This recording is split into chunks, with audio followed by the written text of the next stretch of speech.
Oh, yeah, hit it. Hit it. Okay. Model down. That's a bit like sand shooting. Okay, well done, mate. So I'll go and see where I'm going to go. Oh, yeah. Don't know if I can match that. We'll see.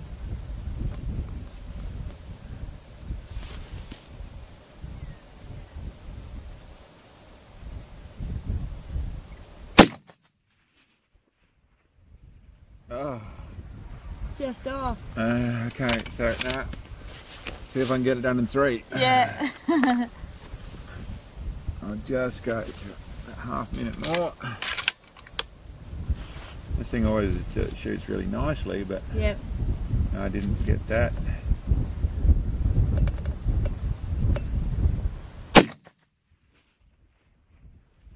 Oh, look at that. Beautiful. Got him. That's a nice hit. That must be right in the middle of that one went. That really moved, didn't it?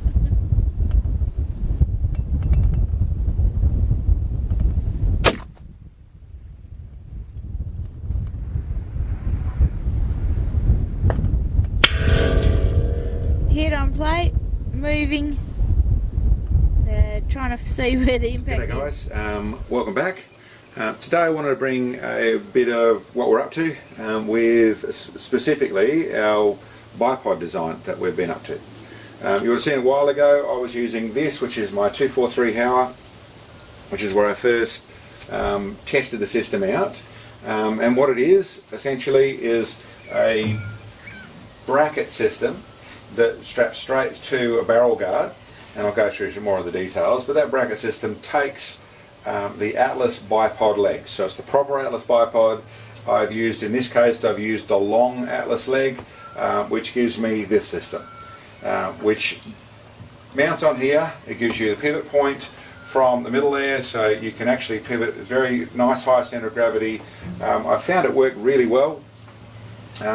With the tension that you can set this up at, I found I don't need to adjust it. It'll sit there, you can action all the gun, do that side of things, or you can move it if you want to. And with just setting your lock nuts underneath here to the right tension to start off with, I found it works really well like that. And I was looking at designs to actually create a little adjusting tension mechanism. I found I didn't need to. At this stage I've been really happy with them. I've used it on this, and I've also used it on the Mdt Chassis on the 6.5 Creedmoor, and found them really successful. They work really nicely.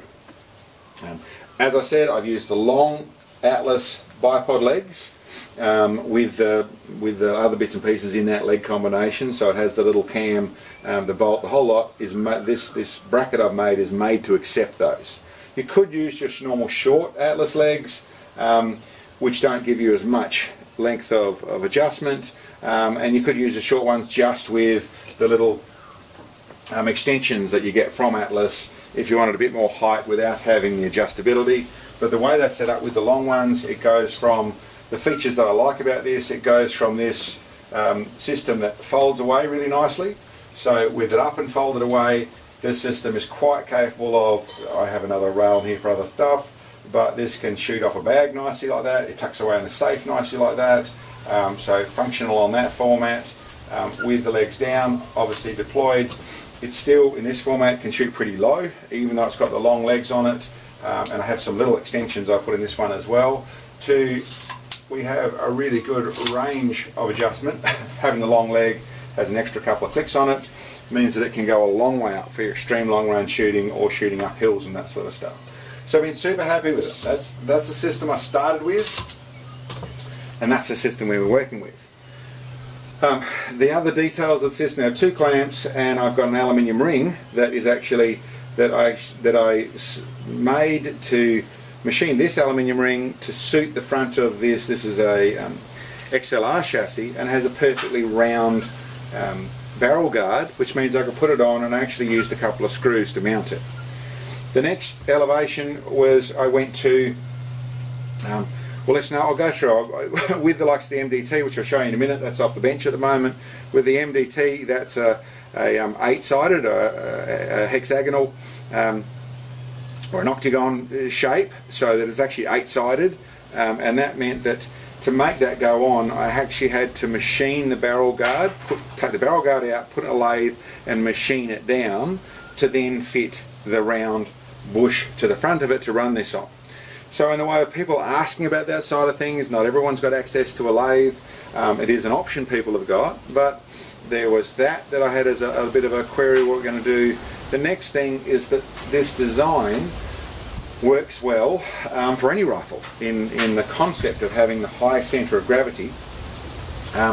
Was a nice idea for any rifle, but obviously if you haven't got a full barrel guard, so you've got a chassis that's just got the lower section, so it's just essentially got the bottom of the stock to mount the rifle on the bottom of the chassis, it hasn't got a full barrel guard. How is it going to get around that? And then the likes of using it on a chassis, on a stock gun as well. So what I've come up with is this design here. Now this is on a barrel guard. This is on this is not my rifle. This is a borrowed rifle, but it was a nice one to test something out on and see how it's going to work. And this has the full barrel guard, but it is essentially got a rail in the top of it, which you'd have to cut out and modify. And there's other work you'd have to do. Quite doable, but quite a bit of work you'd have to do. But it was a good one to test a different style of chassis, and that's where I made this system here. Have a look at this. It bolts to the bottom here, so it simply has a rail and then mounts it out the front. In the smaller details, this is the same rail. I haven't finished it. This is just in the raw form of just the machine form. But you can see on this, I've got, and you see on here properly, I've got, this one's actually attached to a rail on the bottom of a chassis, and then I've got some quick release fittings on it. Not how you have to use it, but it's a very simple thing to do. The feature I've actually made in the way I've done this bottom rail system is this is adjustable. So if you've got a deep chassis, a deep stock with a lot of room, you can move this right up to suit your barrel, and you can move it right down, or you can do, as you can see on this one, where I've rotated, flip that the other way up, so essentially it comes the other way up, a little bit around the other way, so that just comes off there and goes the other way for lining up with that one there, which gives you a lot of flexibility. It means that this system, it starts with, you could operate this with as simple as just the two clamp pieces, and then machine your own piece up. If you've got a lathe, you're doing that sort of stuff, getting a piece of aluminium, machining it up to match the measurements on the inside there. It has a little run, and I'll show you that in a second. It has a little locating groove. So to machine that up, machine up a piece of aluminium, put it for your rail is the level where someone's got a machine shop, or they've got a lathe, or they're taking to their gunsmith, all quite capable of being done. To you can also, I can make those bushes in the way of a universal side, so that then you can machine out the inside of them. Don't want to mess with anything, don't want to modify the front of my stock at all. This system bolts on here nice and simply in that sort of level. And then there's also like I said, this will go on a stock, alright? A normal rifle stock will take this sort of system as well, which also gives you the ability to then, this component would be able to be transferable to any rifle that has a Picatinny rail for its front bipod grip, and gives you the ability to have those features of the long leg system and with a high centre of gravity on any rifle you're shooting. The other feature that I noticed and has set up and has worked for us is by doing this, and I should qualify things a little bit, I've always tended to opt to have my bipod a little bit further back. And the logic to that is twofold. One is to get forward and adjust things when you're laying down behind in a prone position, it's not too far away to adjust it, especially when you're adjusting tension screws and things like that. So that's one advantage of being closer back. The other advantage is when you've only got X amount of adjustment, by having it closer towards the back, so you have less distance between your fulcrum point of your bag and your front, is you get more elevation out of the legs you've got. By having the long legs, as you can see,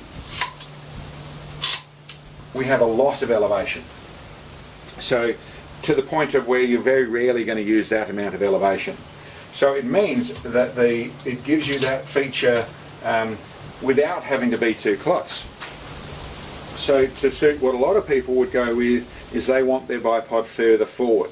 Further forward effectively gives you more stability because you have a longer area, so you have more control over the front of your rifle because the planting point is further forward. So this feature here lets it go out past what, and obviously, and I should go through some of the materials. This is out of an aircraft grade aluminium, is what that clamp section is made out of.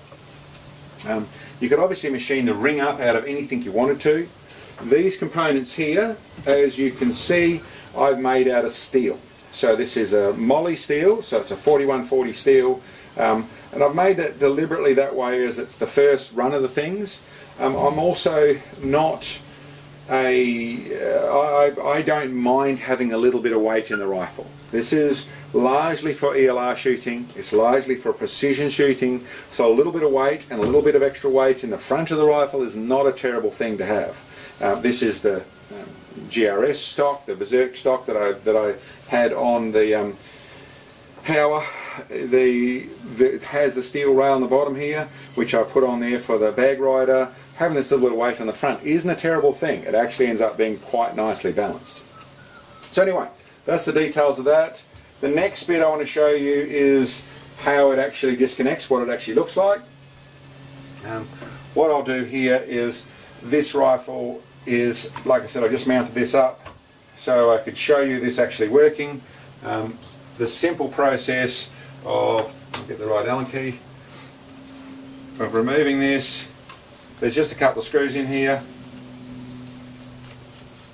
One I lock up, I do it up tight. So one actually locks one side of the clamp together. The other side you can set your tension on. These are just dry at the moment. I'd use a bit of low yield Loctite so that then they're nice and they're not going to rattle loose or anything. But that, there, I run a little tiny bit of oil in there so that they are not sliding around, but that is that rifle removed. That's what that component looks like. That's what the bipod looks like.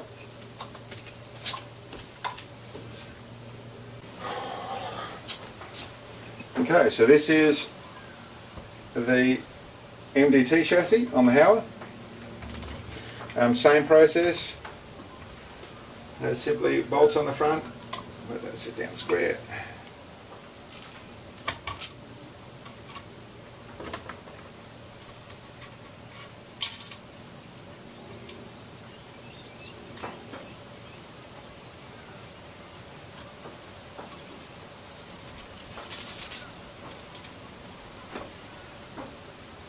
Pin up.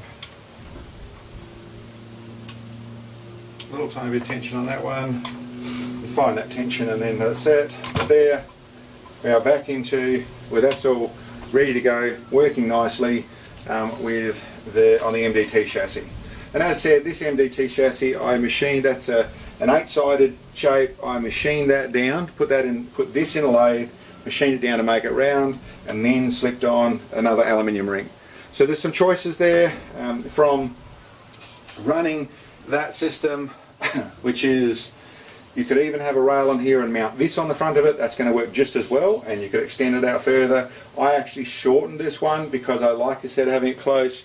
I've really found in my setup I don't need to do that. I could run it out the front, but you know, this is in all sorts of different levels, which would include with all these components, I have to work out costs on things that people are looking at. You're really looking at around $100 a component is what they cost in the limited forms that we're going to be making them. So if you were trying to match up 6 rifles with their own kits each, so you're going to spend a fair bit of money. There's a bipod to get in the Atlas, and then the other bits and pieces. But the way this is actually set up, there is the option of being able to put a ring on, get a ring on your rifles, and just have one clamp and one set of bipod legs. So then you actually have a bipod that goes through and do all that sort of stuff for people who are trying to have this sort of stuff and don't want to break the bank. And equally, like I like to do it, I like to try and set up every rifle so it's ready to go in the cupboard, and that means a lot of scopes and a lot of bipods, a lot of bits and pieces, but all those choices are there. At this stage, I'm not quite ready to put these components in the store.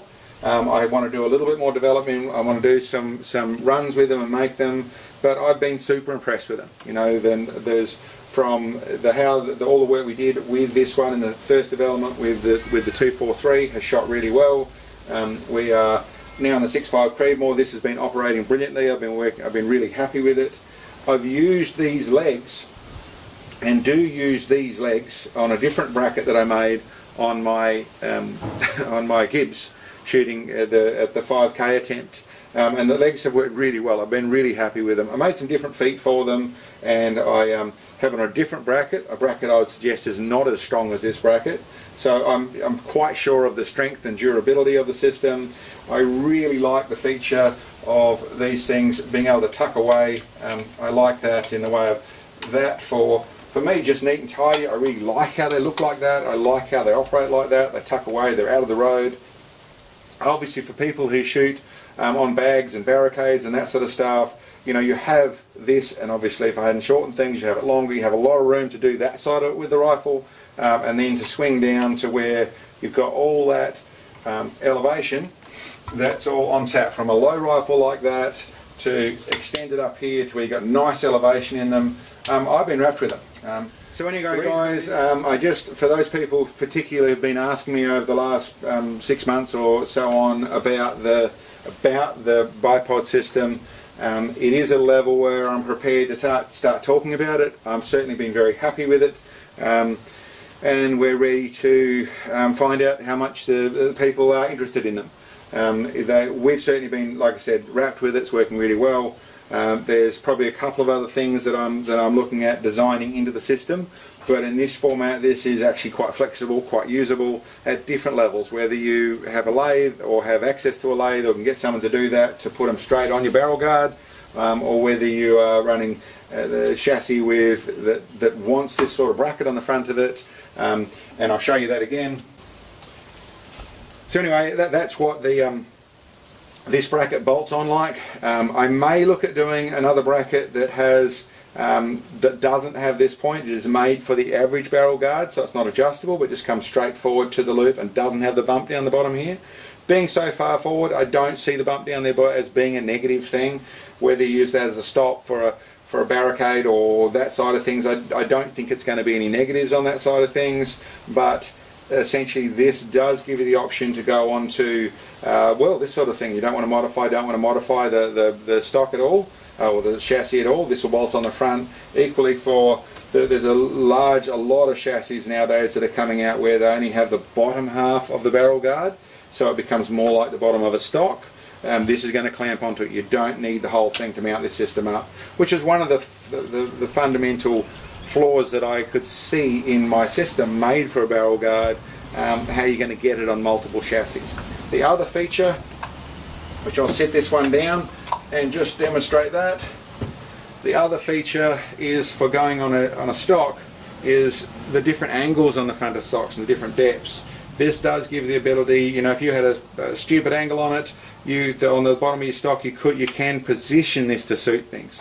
So being able to slide up and down to match things and position it to the exact angle, so then you end up with a feature that I've always wanted to create, is that that your bipod is directly perpendicular, or directly at 90 degrees to your barrel. With this system, this adjustment system, you really have the ability to deal with any of those issues and get this directly at 90 degrees. So anyway, yeah, give us an email to the like I said, contact link below. In the way for our email side of things, ask any questions you want on that sort of score. We are able to do limited numbers right now, so if people want to place orders and that sort of stuff, we'll get price lists to you and that sort of stuff from the contact below. Anyway guys, no shooting this week. I wanted to show you this stuff, and we'll be back at it again next week. But from Mark and Sam, thanks for checking in on us, and we'll catch you next time.